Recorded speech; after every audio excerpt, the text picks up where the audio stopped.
Oke baik, tanpa berlama-lama, jadi buat yang baru join, nanti silahkan isi presensi. Linknya udah saya kirim di grup untuk link presensi. Kemudian hari ini kita ada 3 materi ya. Jadi nanti ada materi tentang store function, terus ada store prosedur, dan juga ada table view, seperti itu.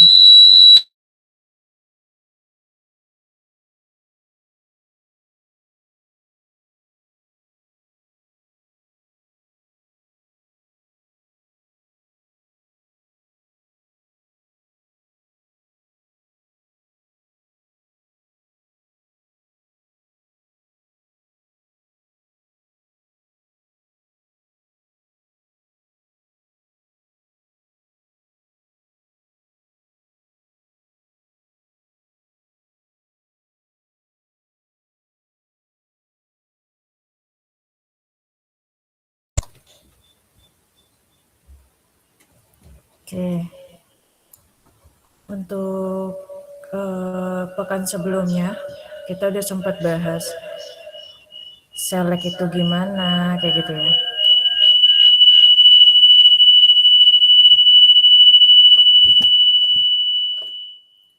Jadi di pertemuan-pertemuan sebelumnya kita udah sempat bahas select, udah sempat bahas insert gitu ya.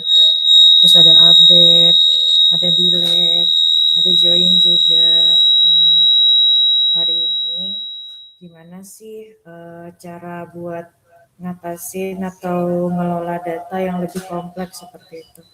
Karena kan tidak selalu yang namanya database itu selalu sederhana gitu kan ya. Ada kalanya kita akan mengelola data lebih besar seperti itu. Nah,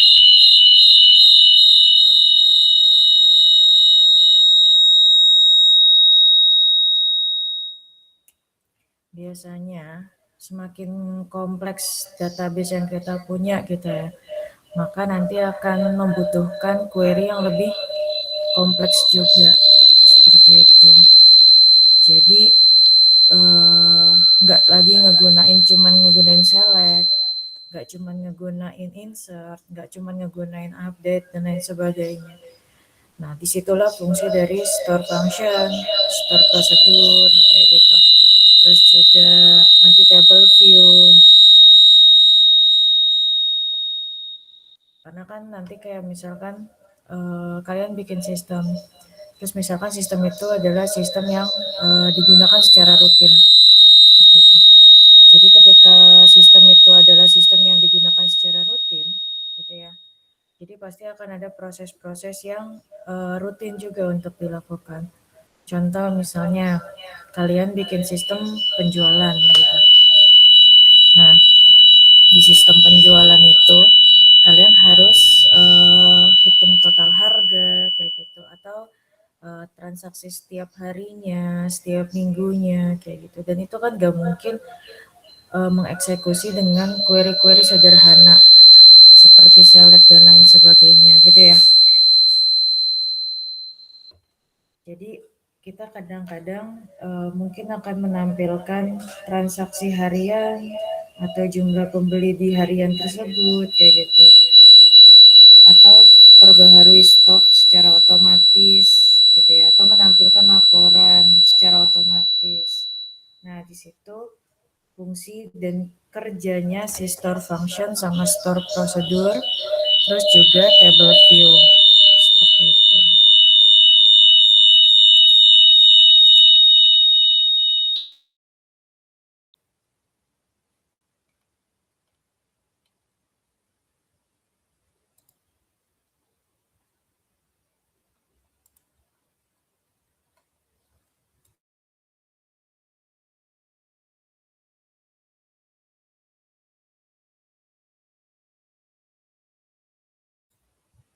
Oke, kita masuk ke store function dulu ya. Jadi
Cek.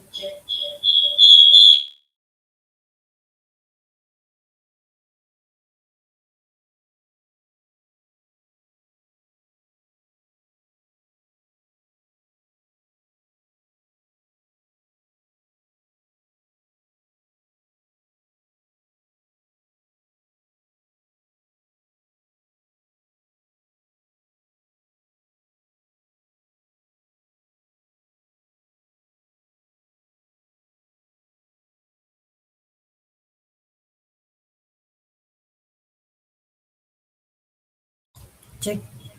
Masuk. Masih berdengung nggak kira-kira?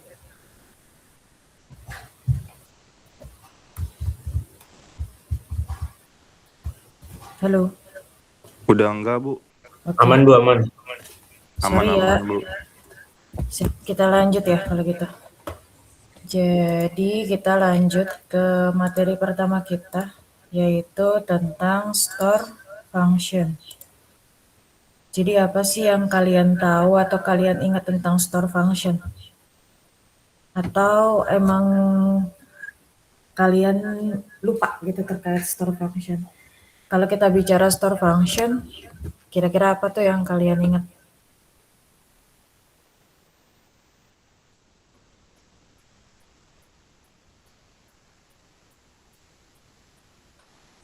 Sebelum kita lanjut nih, ada yang ingat nggak store function?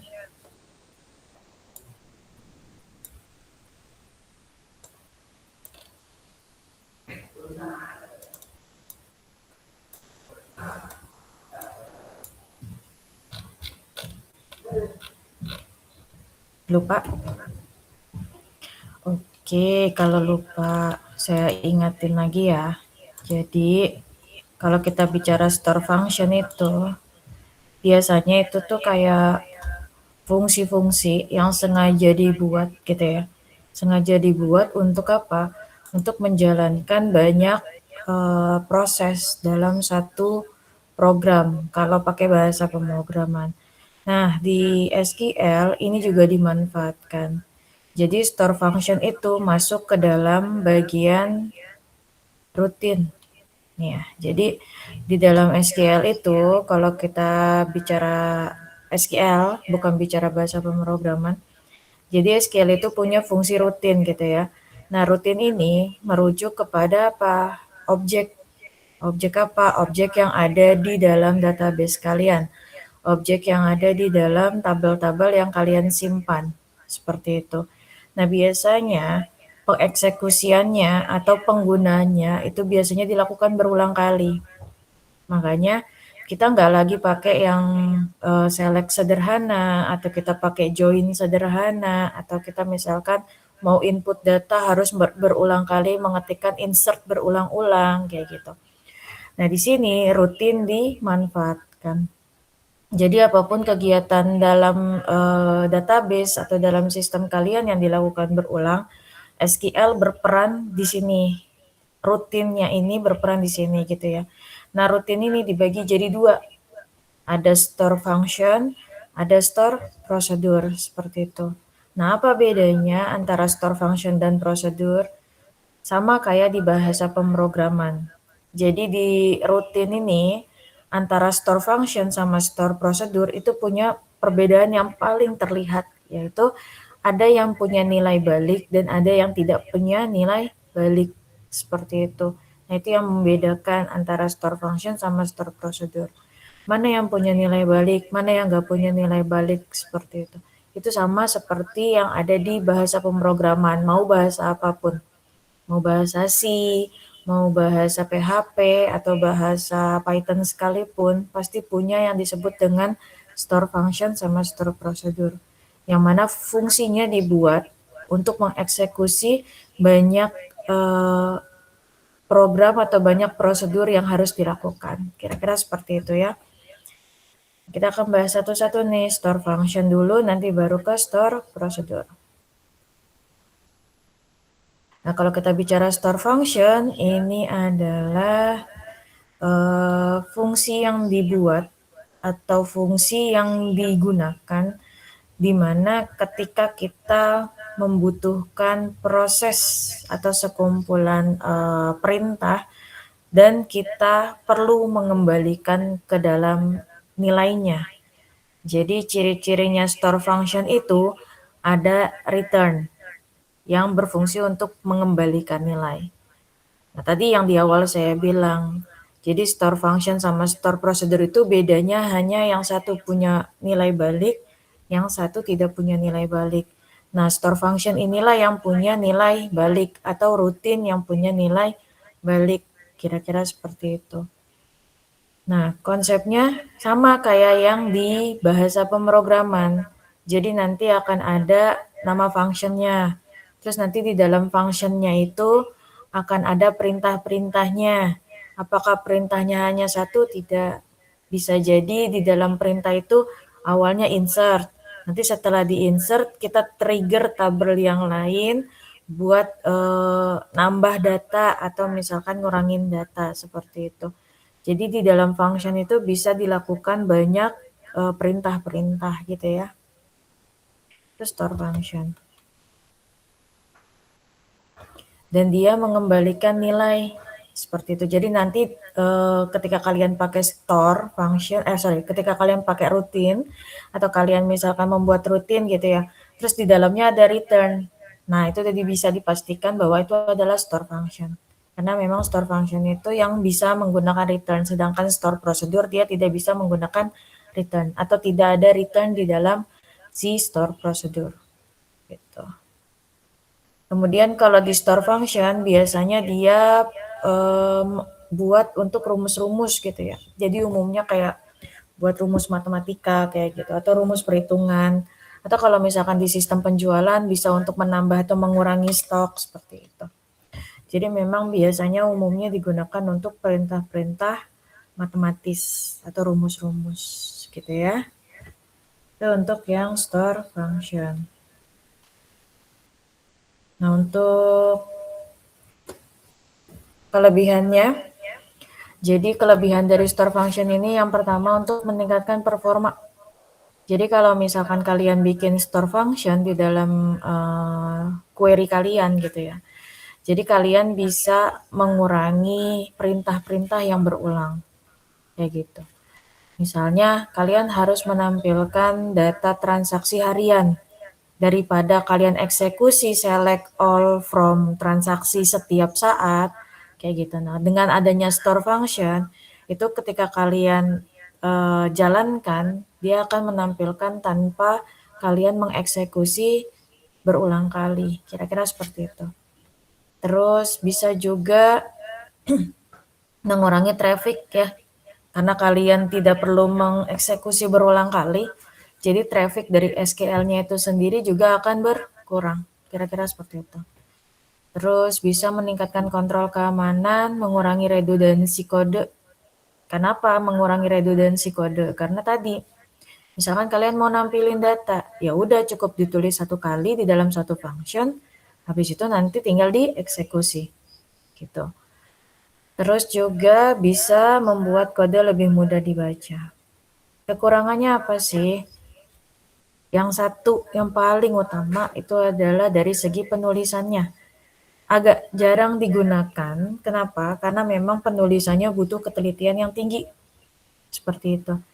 Jadi kadang-kadang kalau misalkan teman-teman atau dari kita gitu ya yang males buat nulis kode gitu atau misalkan kok rumit banget sih buat nulis kode seperti ini gitu ya. Itu jarang menggunakan function. Tapi untuk function ketika udah satu kali dibuat gitu ya, udah dibikin, terus bisa dieksekusi dan berhasil, itu kalian nggak perlu repot-repot lagi buat nulis code yang sama. Gitu. Jadi kekurangannya memang dia susah buat ditulis gitu ya.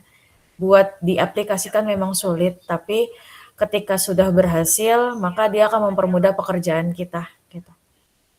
Terus juga kadang-kadang keterbatasan fungsi pengembalian nilai. Kenapa? Karena function ini hanya bisa mengembalikan satu nilai.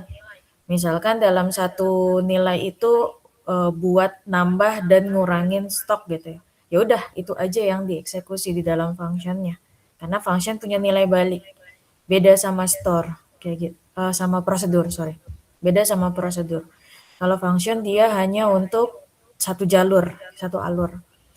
Terus juga bisa mempengaruhi kinerja database kalau fungsinya tidak kalian gunakan dengan baik.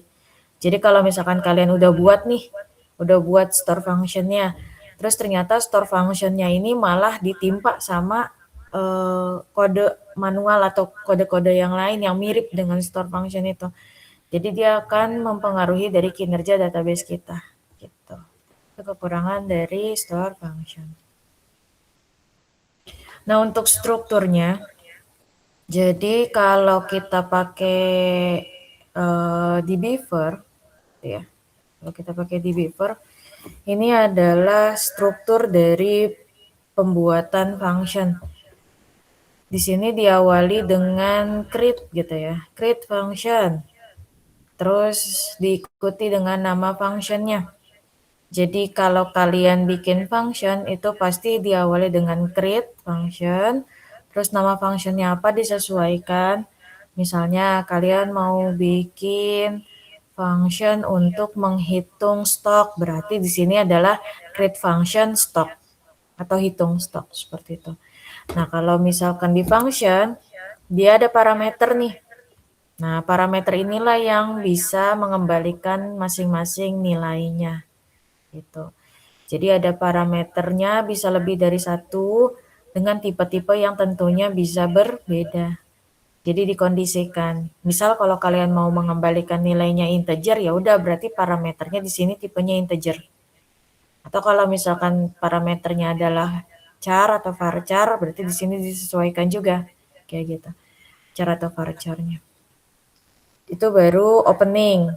Kemudian nanti di dalam sebelum sebelum masuk ke dalam bagian dari si functionnya, di sini juga kita tambahkan return. Nah, returns dari nilainya.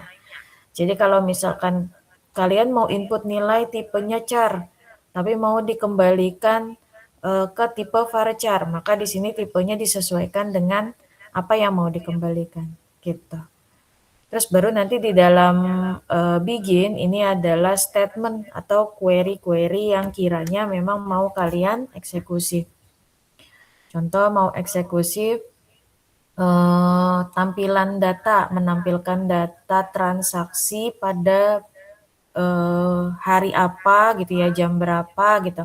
Terus kemudian sekaligus stoknya kayak gitu. Nah, itu di dalam situ ditaruh select, all, from, dan seterusnya di dalam statement itu. Jadi memang SQL-nya ditaruh di dalam statement gitu ya. Terus nanti untuk menggunakan store function-nya bisa memanfaatkan perintah select. Jadi kita select nama function-nya, terus untuk nama tabelnya apa gitu ya.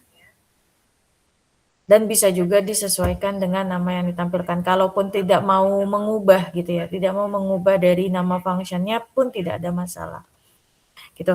Tapi di sini kalau kalian menggunakan parameter, maka di sini harus disesuaikan dengan parameternya. Gitu ya. Jadi nggak bisa ketika kalian pakai parameter, terus parameternya nggak dipanggil gitu, nggak bisa. Jadi memang harus menggunakan parameter. Bu, apakah pembuatan store function harus menggunakan parameter? Enggak. Jadi akan ada masanya ketika kalian di sini create function, terus di sini parameternya kosong, maka nanti pemanggilannya pun bisa kosong. Seperti itu. Ya, itu sekilas tentang store function. Oke. Nah, di sini ada contohnya. Jadi di sini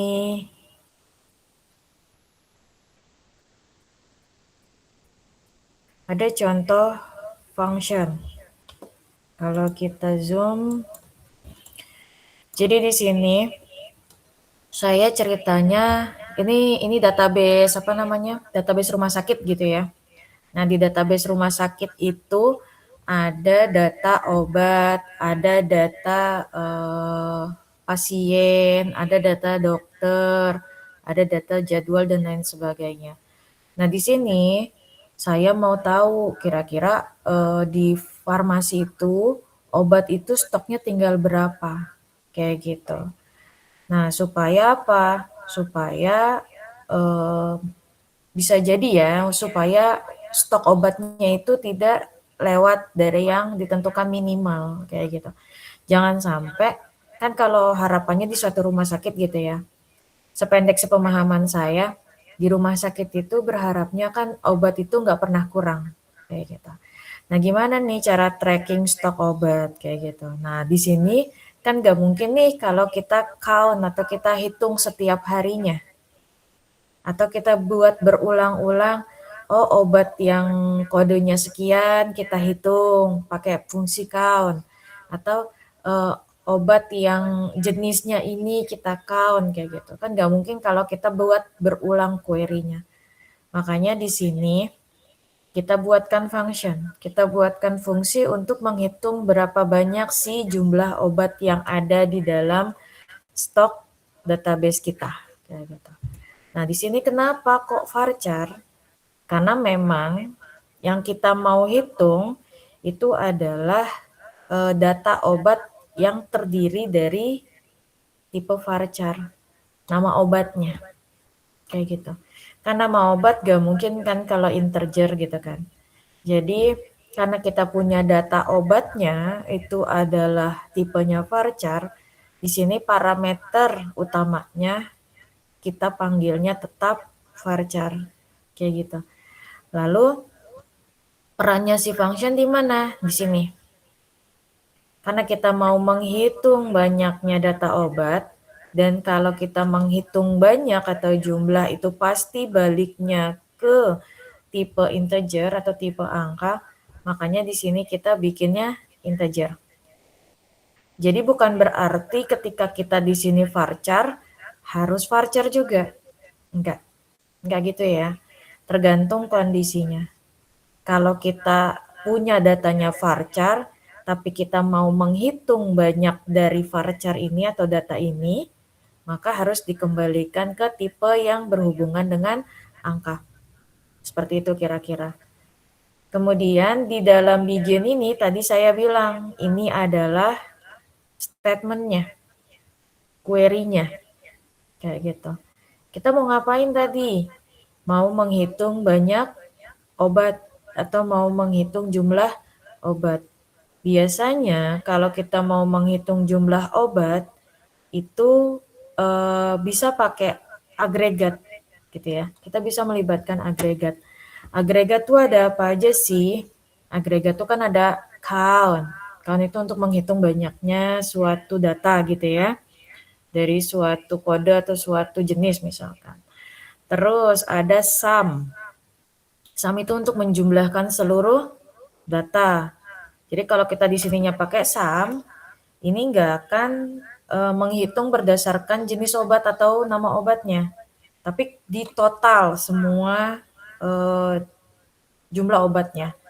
Misalkan di dalam tabelnya ada 10 jenis obat dan masing-masing punya 10 stok. Jadi 10 kali 10 kali 10 gitu ya. Penjumlahnya 10 tambah 10 tambah 10 sampai 10 kali.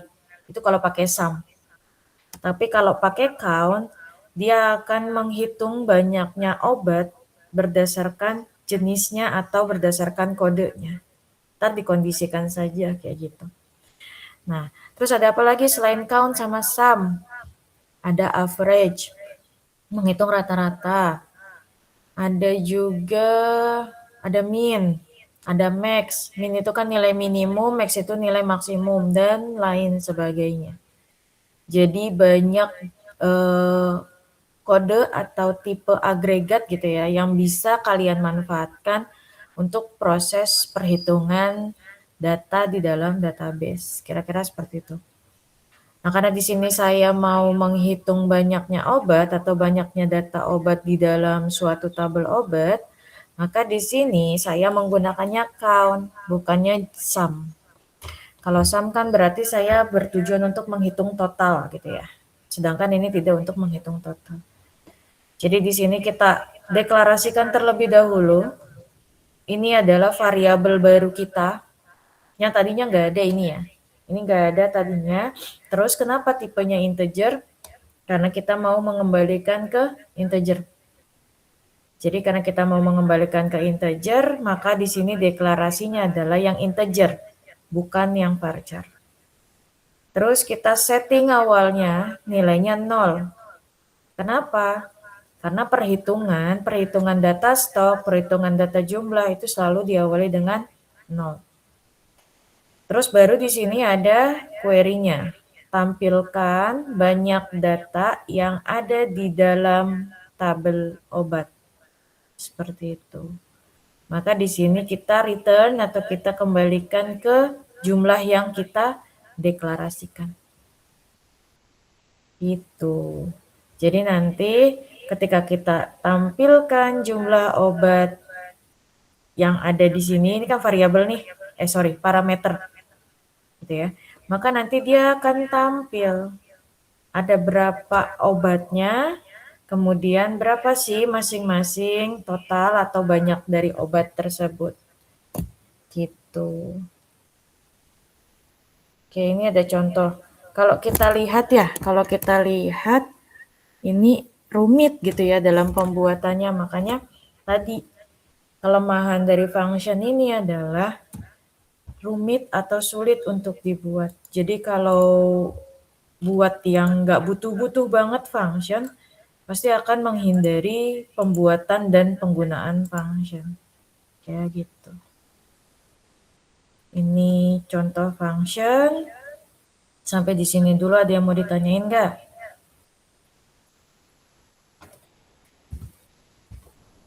Nggak ada, Bu. Oke, kita lanjut ya. Boleh latihannya, kalian masih punya database toko sepatu kan ya? Boleh latihannya dikerjain dulu. Ini supaya nggak jadi tugas, karena saya pengennya minggu ini kalian free tugas. Karena saya juga banyak yang harus saya cek, jadi saya minta tolong 15 menit ke depan atau 10 menit ke depan kalian kerjain dulu latihannya ya. Nanti baru kita masuk ke materi berikutnya.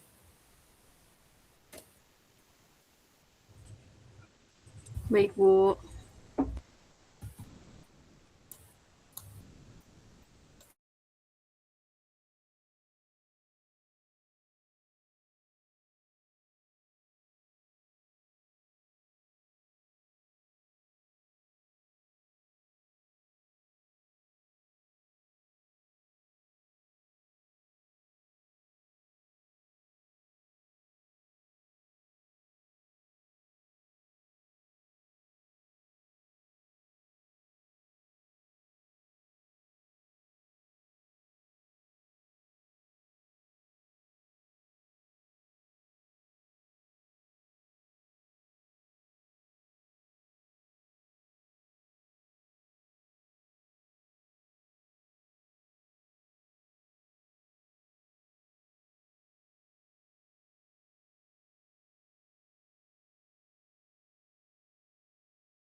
Oke, sambil kalian mengerjakan ini saya ingatkan lagi ya terkait presensi.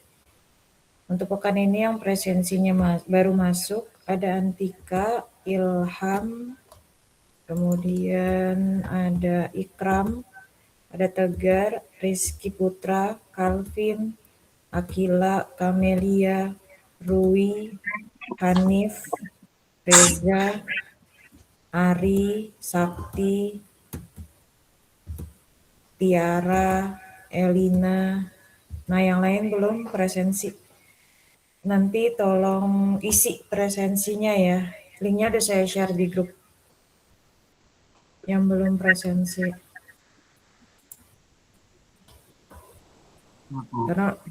Karena untuk pekan ini kan saya nggak nge-track dari apa tuh namanya Mentari. Jadi khawatirnya saya yang kelewat presensinya. Kayak gitu ya.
Maaf Ibu, absensinya lewat mana Bu ya?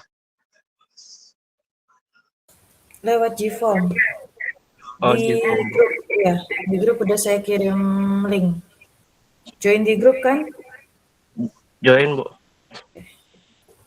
Baik Bu. Terima kasih Bu. Sama-sama.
Oke, baik, kita lanjut ya. Jadi saya harap yang ini kalian udah dicoba. Nah, nanti untuk pengecekannya kita gabungkan aja sama yang prosedur dan view gitu ya. Nanti dikumpulkan aja di Google Drive seperti biasanya. Oke, kita masuk dulu ke materi berikutnya yaitu tentang store prosedur. Saya share screen terlebih dahulu untuk yang store prosedur.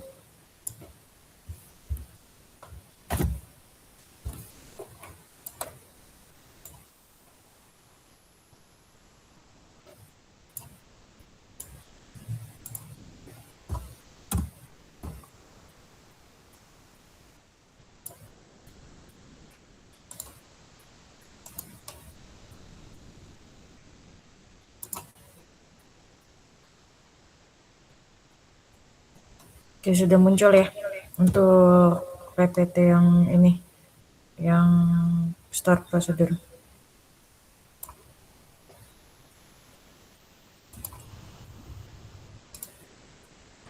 Oke, kita lanjut.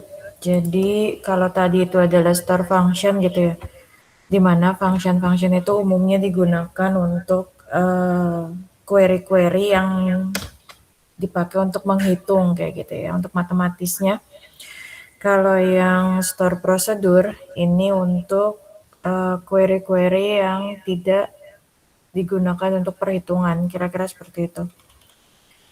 Karena memang umumnya untuk store prosedur itu adalah perintah-perintah umum yang biasa kalian pakai kayak gitu. Jadi kalau misalkan tadi function itu melibatkan agregat gitu ya. Kalau yang store prosedur ini hampir tidak melibatkan agregat, kira-kira seperti itu. Kenapa? Karena store prosedur tidak punya nilai balik. Itu bedanya. Jadi kalau tadi si function itu punya return, kalau si prosedur ini tidak punya return. Nah, tujuan menggunakan prosedur ini untuk apa sih? Gitu ya. Jadi si prosedur ini buat menjalankan proses atau perintah-perintah di dalam database yang tidak melibatkan atau orientasinya tidak mengarah ke perhitungan saja, kayak gitu. Nah, misalkan apa? Misalnya ketika kalian mau input data pelanggan, men-trigger atau mempengaruhi atau menjadi pengaruh untuk penginputan data yang lainnya, kayak gitu. Atau ketika kalian mau melakukan transaksi keluar dan transaksi masuk, kayak gitu. Nah, itu bisa memanfaatkan dari store prosedur. Makanya tidak orientasinya bukan hanya untuk nilai gitu ya. Kalau yang function tadi kan hanya untuk nilai. Tapi kalau prosedur ini adalah lebih ke proses atau tingkah laku atau tindakan gitu ya. Tindakan yang ada di dalam SQL kita kayak gitu. Nah, ini jadi kalau kita ringkas si store prosedur ini biasanya bisa dipanggil dari program yang lain kayak gitu. Dan umumnya untuk perintah-perintah DML. Kalau kalian ingat materi DML ya, Data Manipulation Language kayak gitu. Nah, itu kan ada select, terus ada insert, ada update, ada delete. Nah, itu semua bisa kita libatkan ke dalam pembuatan atau di dalam statement prosedur kayak gitu.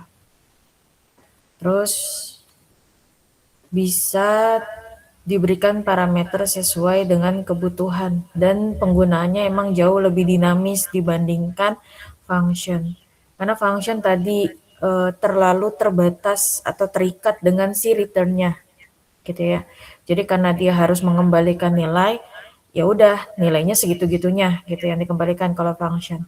Tapi kalau prosedur dia jauh lebih dinamis kayak gitu dibandingkan si function.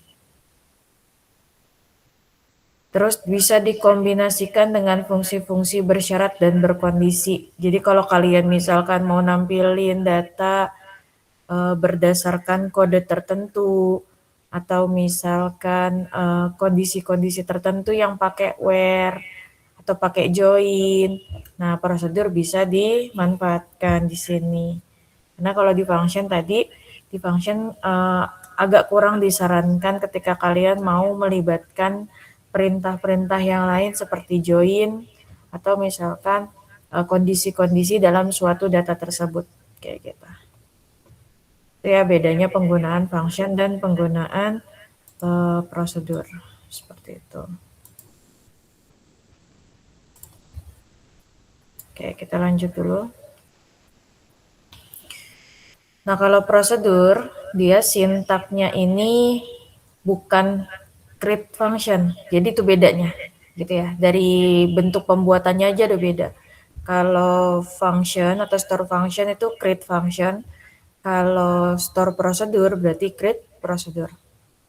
Kemudian kalau prosedur ini bisa dibentuk tanpa parameter. Gitu ya. Nah, kalau function ini biasanya harus pakai parameter, tapi bukan berarti tidak bisa menggunakan parameter. Jadi bisa dikatakan bisa tanpa parameter tapi sangat jarang kalau function kayak gitu. Jadi memang function itu seringnya atau bisa dikatakan kebanyakan pasti menggunakan parameter. Walaupun bisa tanpa parameter gitu ya. Nah, terus kalau prosedur ini tanpa adanya return, dia memang nggak bisa mengembalikan nilai secara langsung, tapi dia bisa menampilkan sesuai dengan apa yang kita kehendaki, kayak gitu. Jadi nggak terpaku sama pengembalian nilai. Kalau si function tadi kan misalkan return in atau return char, ya udah berarti dikembalikannya sesuai dengan apa yang kita gunakan tipenya. Tapi kalau prosedur tidak, kayak gitu ya. Terus kalau prosedur itu untuk mengelompokkan atau mengumpulkan statement-statement SQL di dalam prosedurnya. Yang tadi saya awalnya udah sempat bilang ya. Jadi ketika kalian mau pakai select, terus kemudian di dalam select itu kalian mau pakai condition, terus kemudian mau kalian join atau kalian gabungkan dengan tabel-tabel yang lain. Nah, prosedur lebih disarankan daripada function. Kayak gitu. Karena memang function itu cukup terbatas kalau untuk pemanfaatan DML. Kayak gitu. Jadi memang function itu khusus untuk SQL dengan agregat, tapi kalau prosedur dia bisa mengkombinasikan query-query yang berhubungan sama DML ataupun yang lainnya. Kayak gitu. Itu untuk yang store prosedur. Terus untuk strukturnya, sebelum ke struktur ini ada kelebihan dan kekurangan. Jadi untuk kelebihan penggunaan prosedur, dia akan meningkatkan performa. Mungkin secara pembuatan gitu ya, mirip-mirip sama function, agak lebih susah gitu dalam pembuatannya dibandingkan kalau kalian nggak bikin pakai prosedur gitu ya. Tapi yang jelas ketika prosedur itu sudah dibuat, sudah dieksekusi gitu ya, ini akan sangat meningkatkan dan sangat bermanfaat buat query ataupun sistem kalian kayak gitu. Terus juga bisa meningkatkan keamanan, bisa menghindari penulisan code yang berulang kayak gitu. Jadi SQL misalkan kalian mau gabungkan tabel itu terus kemudian tujuan kalian adalah mengeksekusi berulang kali gitu misalkan. Nah, kalau pakai prosedur ketika kalian perlu mengeksekusi berulang kali, kalian nggak perlu lagi mengeksekusi atau menuliskan kode itu berulang-ulang. Gitu. Cukup di dalam prosedur, kemudian nanti ketika ada penggunaan, kalian tinggal panggil si prosedurnya. Gitu. Misalnya kalau misalnya kalian mau menggabungkan tabel A, B, C gitu ya, itu kan pakai join. Select all from nama tabelnya misalkan A gitu ya, join B kayak gitu. Terus apa yang jadi referensi, terus join C lagi, apa yang jadi referensi, kayak gitu. Nah, itu kan harus kalian tulis berulang kali kalau memang kalian mau menggunakannya berkali-kali. Tapi kalau kalian pakai prosedur, cukup simpan si join itu di dalam prosedurnya, kemudian nanti tinggal panggil prosedurnya. Seperti itu. Itu kelebihan dari prosedur. Kekurangannya, yang pasti ketika di dalam prosedur itu banyak perintah, gitu ya. Misalkan di dalam prosedur itu udah ada DML-nya, udah ada join-nya, terus ada trigger-nya juga, kayak gitu. Terus ada apa lagi? Ada apa sih namanya, update data kayak gitu, dan banyak lainnya gitu ya. Yang pasti ketika dalam satu wadah itu kok banyak perintah dan harus dieksekusi bersamaan, pasti akan meningkatkan beban dari server yang digunakan, kayak gitu.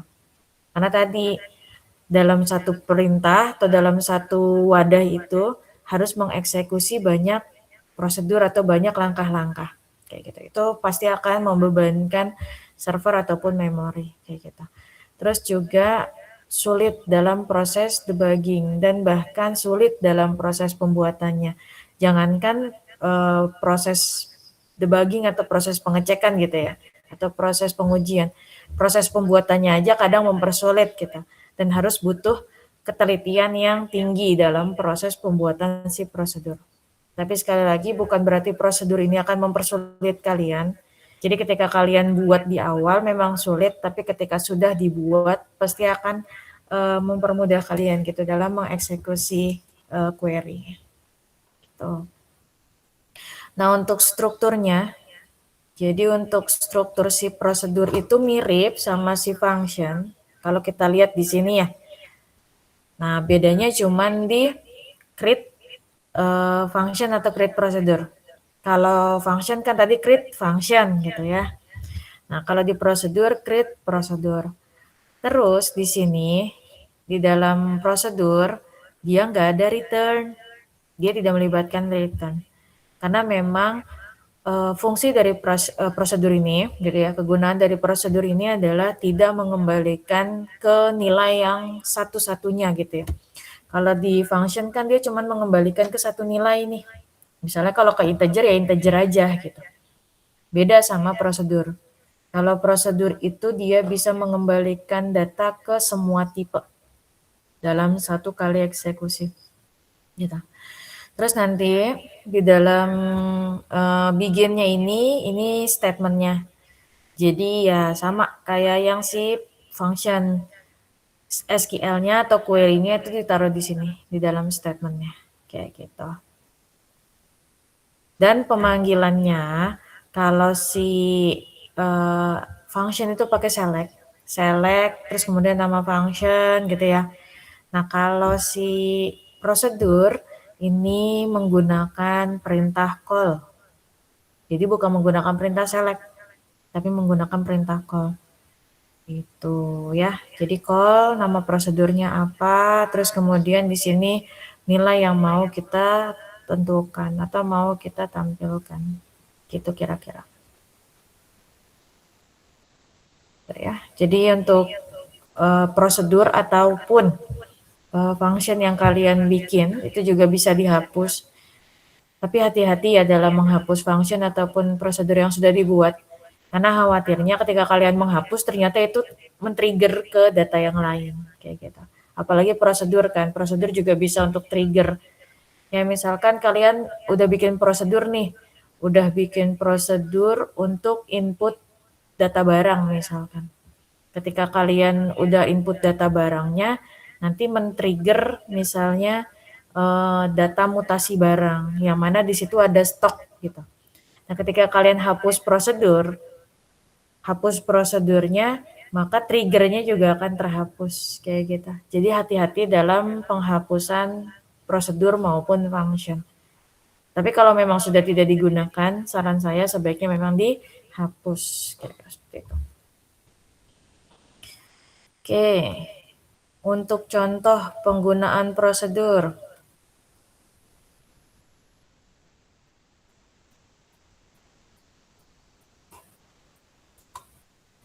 di sini ya. Ini contoh yang paling sederhana. Kenapa saya bilang paling sederhana? Ya karena emang cuman select gitu ya. Sini kita bikin prosedur. Prosedurnya ini adalah untuk menampilkan data obat seperti itu. Jadi di sini saya bikin prosedur data obat, terus di dalam prosedurnya ini hanya select all from obat. Ya nanti kalau kita panggil call data obat ya pasti yang tampil adalah seluruh data obat. Ya gitu. Tapi apakah hanya seperti ini yang bisa dilakukan prosedur? Sekali lagi tidak ya. Jadi bukan cuma untuk nampilin seluruh datanya. Tapi bisa juga misalkan select all from obat where kode atau where ID berapa kayak gitu. Terus atau where jenis apa kayak gitu. Atau bisa dikombinasikan dengan join. Misalkan select all from obat, join tabel apa gitu ya yang punya keterhubungan sama obat, misalkan resep gitu. Terus misalkan join resep, terus di dalam obat itu ada referensinya apa, terus di dalam resep itu ada referensinya apa, terus bisa juga dikondisikan yang jenis obatnya seperti apa, bentuk obatnya seperti apa, kayak gitu. Jadi untuk prosedur memang jauh lebih luas penggunaannya.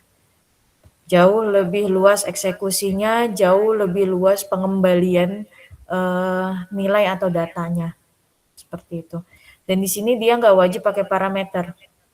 Jadi kalau kita kosongkan seperti ini, ya udah berarti nanti yang dieksekusi adalah yang di dalam ini.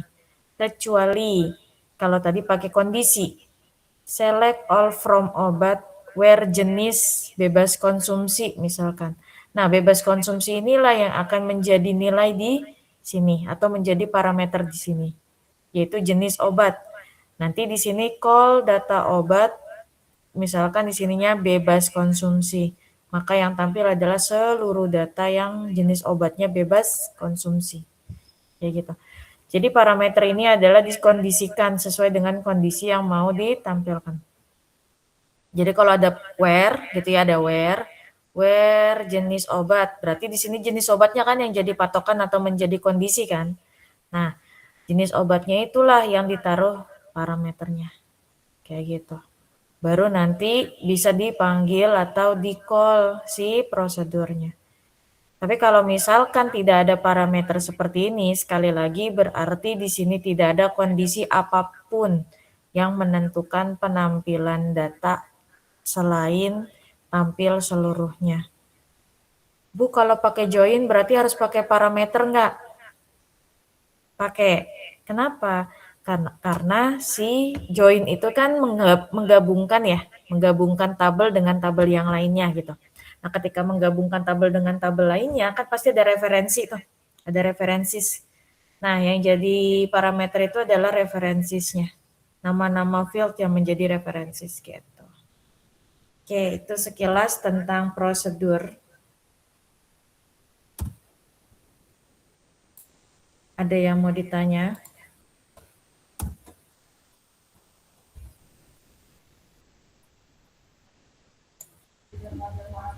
Aman, Bu.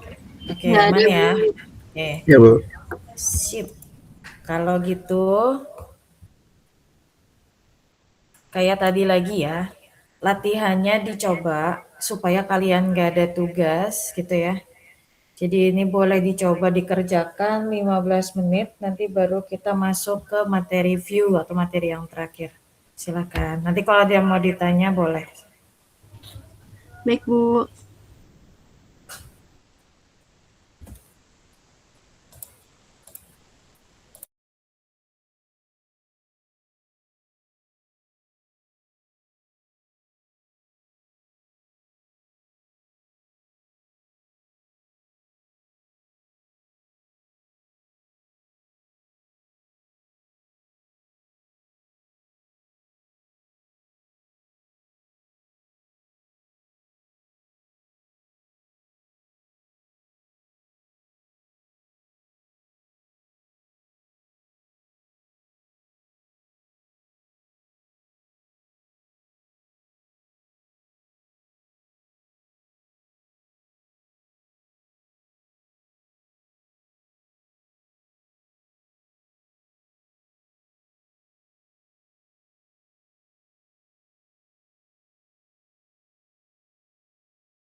Yang belum isi presensi ya, jangan lupa.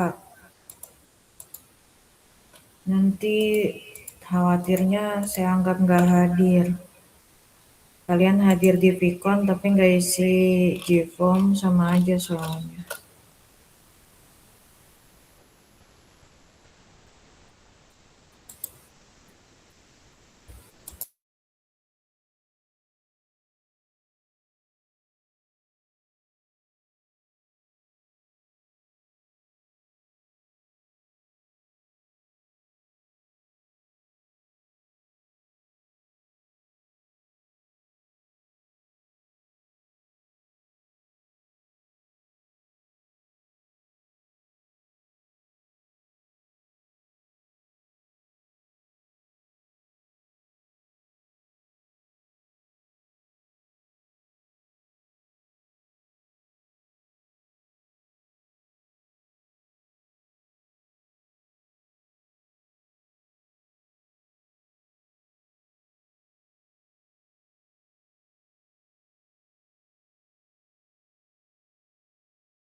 Oke, baik, kita lanjut ya.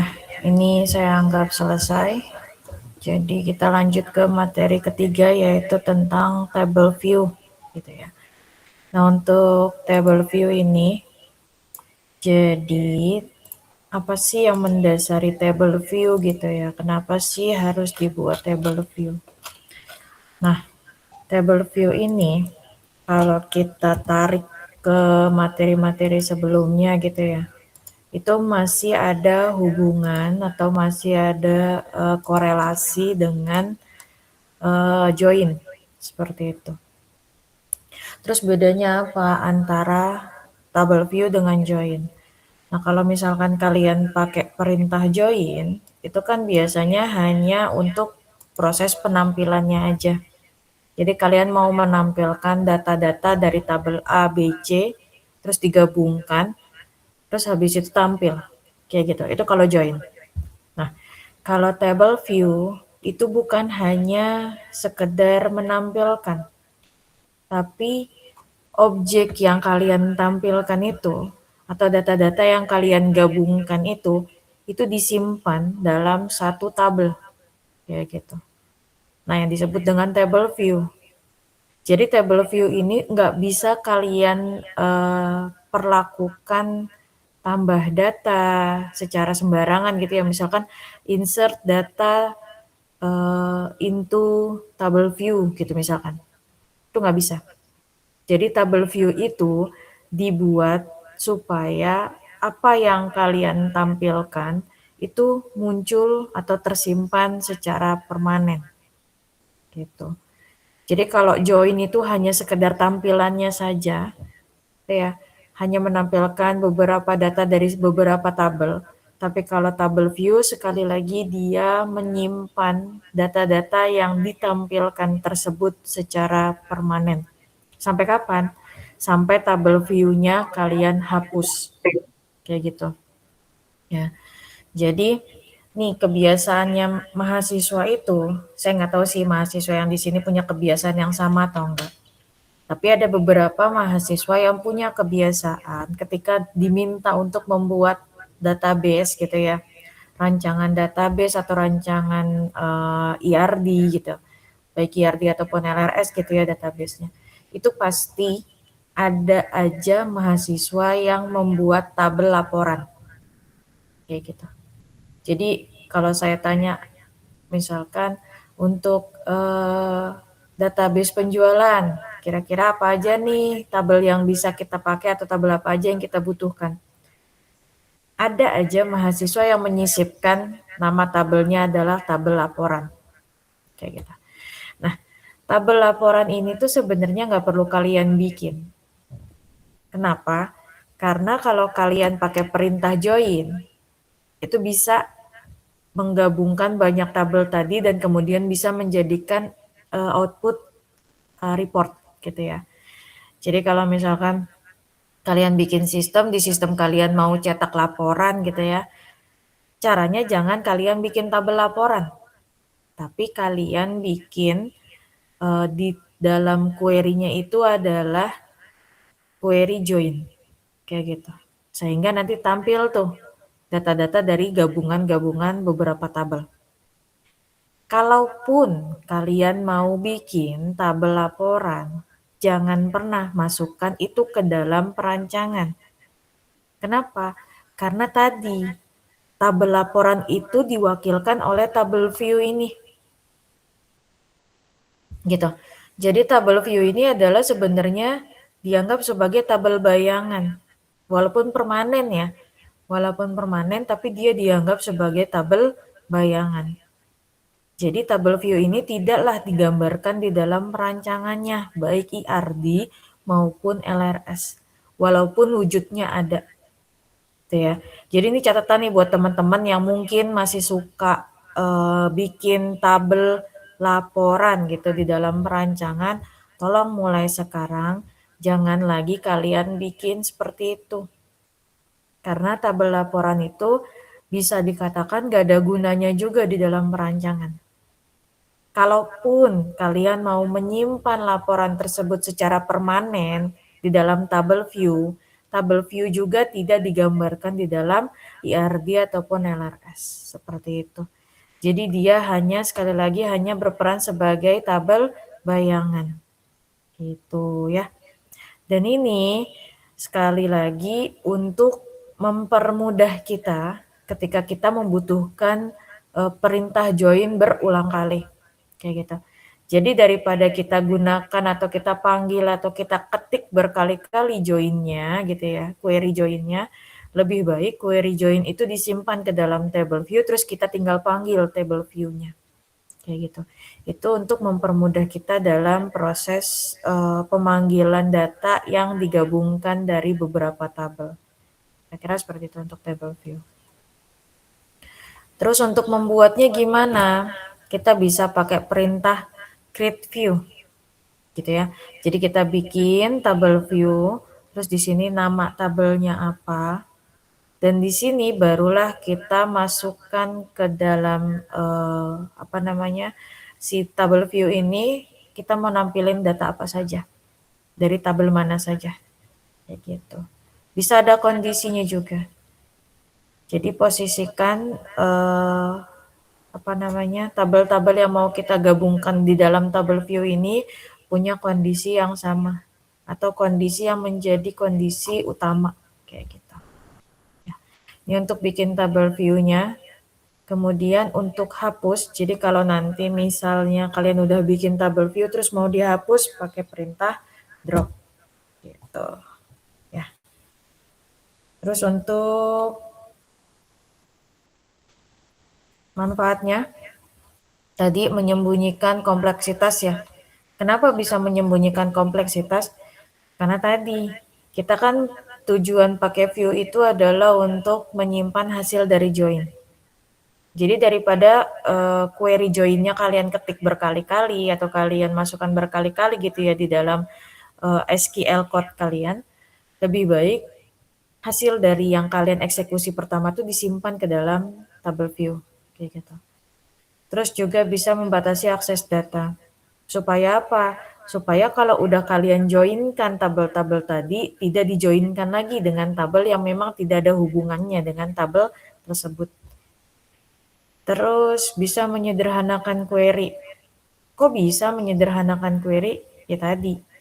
Kalau yang awalnya kalian tidak bikin tabel view, kalian pakai join, di mana kalian misalkan butuh berkali-kali, join-nya kalian ketik berkali-kali, dengan tabel view tadi kalian cukup panggil tabel view-nya kalau udah dibikin. Seperti itu. Nah, bisa menggabungkan ya. Dari tadi juga sudah saya bilangin kalau view ini bisa menggabungkan dan tidak hanya sebatas tampilan. Jadi ini permanen. Kalau tidak kalian hapus, kalau kalian udah terlanjur bikin terus nggak kalian hapus, ya udah seterusnya tabel view itu akan ada di situ. Dan ketika ada data baru masuk di tabel utamanya, maka di tabel view-nya pun akan ikut masuk ke dalam tabel view. Gitu. Jadi kalau misalkan ada tabel barang, transaksi masuk, transaksi keluar itu kalian gabungkan gitu ya, dimasukkan ke dalam tabel view. Ketika ada barang baru masuk, otomatis si tabel view-nya akan ngebaca. Ketika ada transaksi masuk baru kalian input, maka otomatis si tabel view-nya juga akan ngebaca. Tapi tidak bisa kalian insert into langsung ke tabel view. Kayak gitu. Itu bedanya tabel view sama tabel utama. Terus juga bisa buat menerapkan aturan bisnis yang lebih spesifik, bisa juga mengurangi redundansi. Karena tadi kalau kalian mau bikin report itu kan gak hanya melibatkan satu tabel ya. Khawatirnya ketika kalian salah ngetik query gitu ya, atau kalian salah menggabungkan tabel, kalian salah menggunakan join itu kan banyak tuh. Ada cross join, ada inner join, ada outer, ada left, ada right kayak gitu kan. Nah, ketika kalian salah menggunakan join, maka otomatis penampilannya juga akan berbeda kayak gitu. Jadi akan mengurangi kalau kalian punya tabel view, mengurangi hal-hal seperti itu jika kalian melibatkan tabel view. Gitu. Nah, ini untuk kelebihannya, nanti bisa kalian baca sendiri. Dan untuk kelemahannya pasti ada. Jadi selama kalian tidak menghapus tabel view-nya, itu bisa kalian hapus gitu. Selama kalian tidak hapus, bisa kalian tampilkan. Tapi kalau kalian hapus, itu tidak akan mempengaruhi tabel utama, gitu ya. Jadi di sini kenapa tulisannya tidak menyimpan secara permanen? Sebenarnya bukan tidak permanen, ya. Tapi permanennya hanya tampilannya saja. Jadi kalau kalian pakai perintah join doang tanpa tabel view gitu, ketika kalian jalanin eksekusi yang lain dia akan hilang. Tapi kalau kalian pakai tabel view, di dalam tabel view itu akan tersimpan sampai kalian hapus tabel view-nya. Kayak gitu. Tapi ketika kalian hapus tabel view-nya itu tidak akan mempengaruhi tabel-tabel utama atau tabel-tabel asli. Kayak gitu. Terus kalian nggak bisa insert, update, ataupun delete secara langsung tabel view-nya. Itu kelemahan tabel view. Jadi kalau kalian punya tabel view terus kalian mau insert paksa, nggak akan bisa. Update paksa, delete paksa juga nggak akan bisa datanya. Gitu ya. Jadi itu kelemahan dari tabel view. Terus kalian juga nggak bisa bikin indeks. Jadi tanpa ada kondisi di awal ketika kalian bikin tabel view, itu nggak akan bisa melakukan indexing di dalam tabel view. Kalian nggak bisa bikin trigger di dalam tabel view-nya. Terus juga kalian nggak bisa bikin primary atau foreign key di dalam tabel view-nya. Makanya tabel view ini nggak bisa digambarkan di dalam IRD ataupun LRS. Di dalam rancangan IRD ataupun LRS. Karena tadi, gimana mau digambarkan relasinya? Lawang nggak ada foreign key, nggak ada primary-nya kan? Gimana? Nggak bisa digambarkan. Jadi itu kelemahan dari table view. Oke, untuk table view sendiri, ini ada contoh dari pembuatan table view. Sebentar. Nah, ini contohnya ya. Ini bisa dikatakan contoh yang cukup sederhana.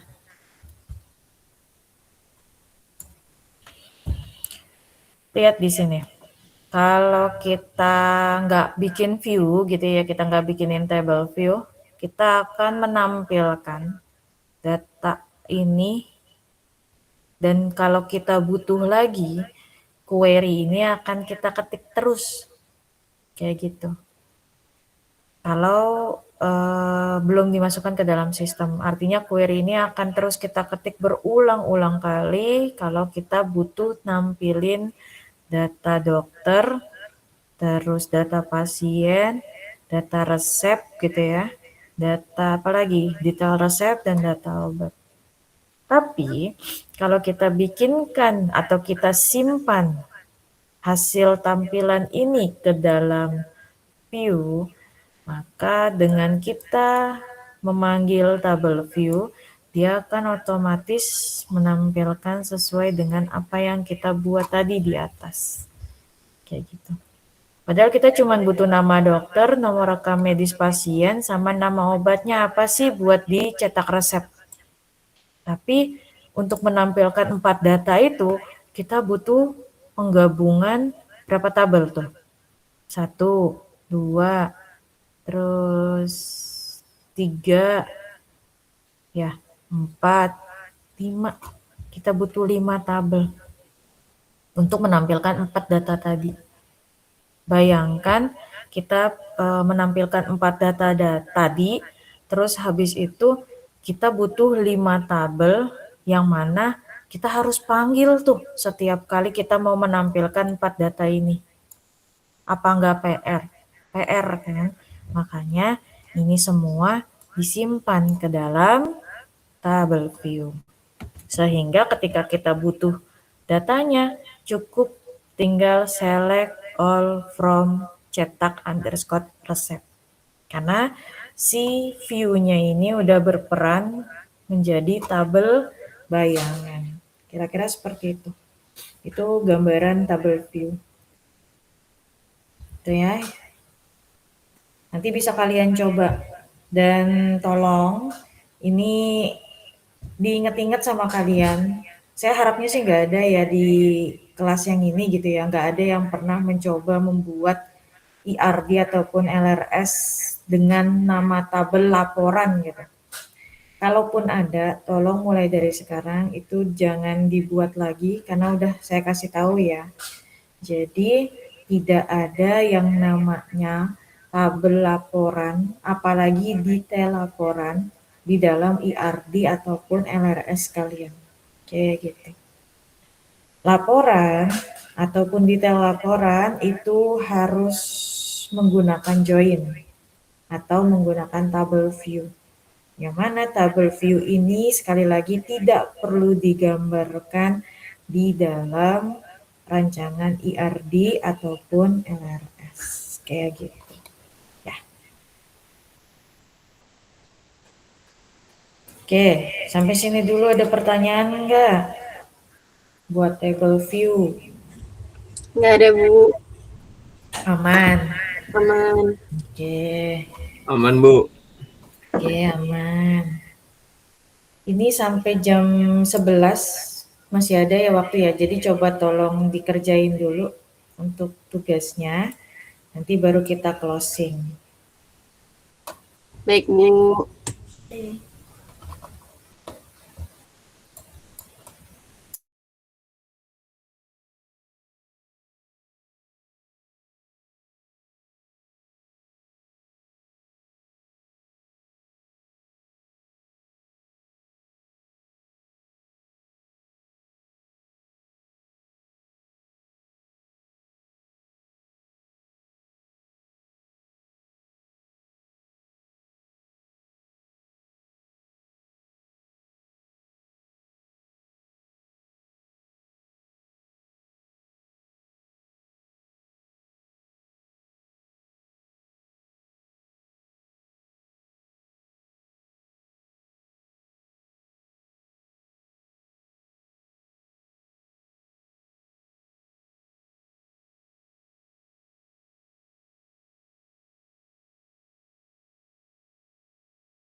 Oke,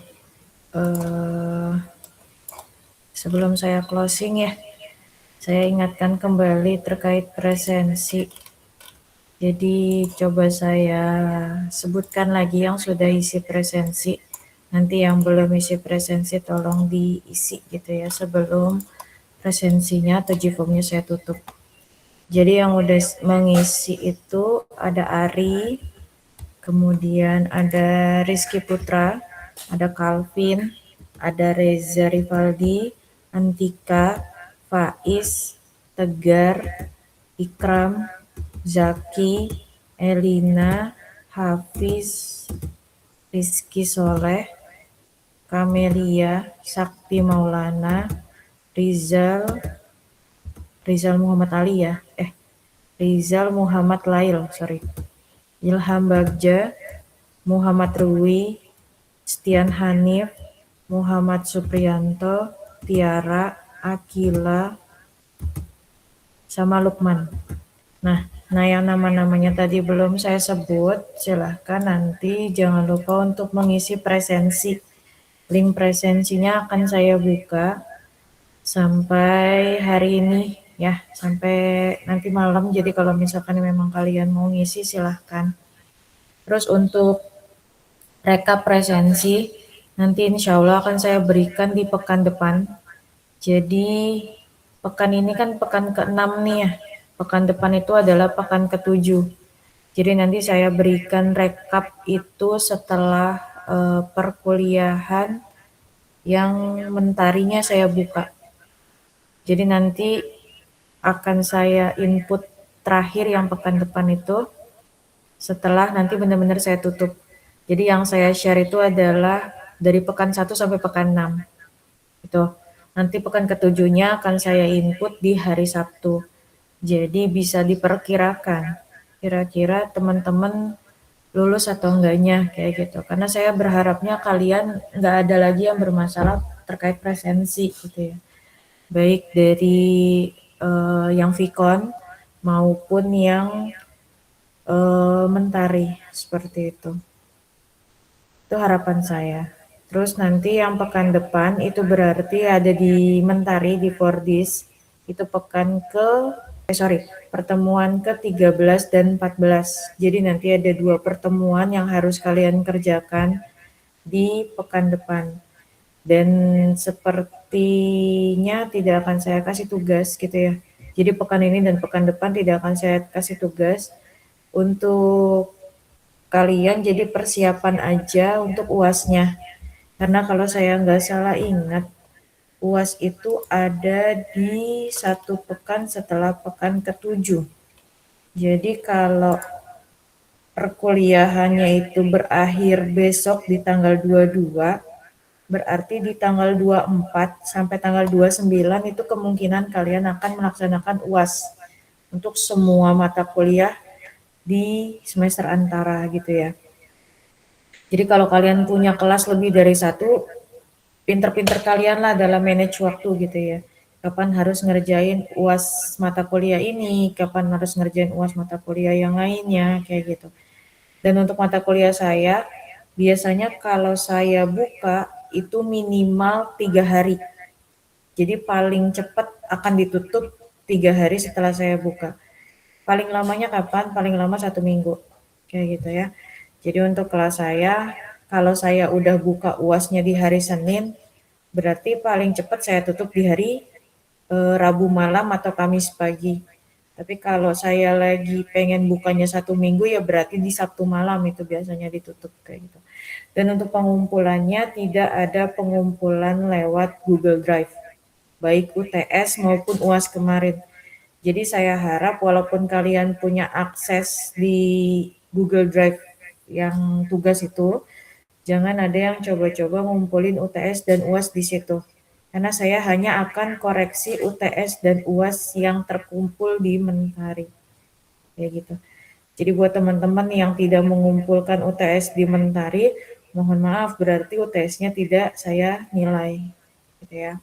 Kecuali kalau misalnya nanti memang ada kebijakan lain dari prodi. Tapi sejauh yang saya tahu, kebijakannya masih sama, yaitu pengumpulan UTS dan UAS di Mentari, kayak gitu. Jadi nanti tolong dipersiapkan ya untuk pekan depan dan pekan UASnya. Kayak gitu kira-kira. Ada yang mau ditanyain dulu sebelum saya tutup? Cukup, Bu. Cukup. Yang lain? Cukup, Bu. Oke, kalau tidak ada yang mau ditanyakan, atau nanti kalau misalnya mau nanya di grup, silahkan, gak apa-apa, tapi tolong jangan japri ya. Karena kalau japri biasanya saya akan lebih lama responnya daripada di grup. Jadi lebih baik kalian kalau memang ada pertanyaan, monggo nanyanya di grup gitu ya. Ya, Bu. Kalau memang sudah Baik, tidak Bu. ada yang mau ditanyakan, saya Izin Bu, boleh.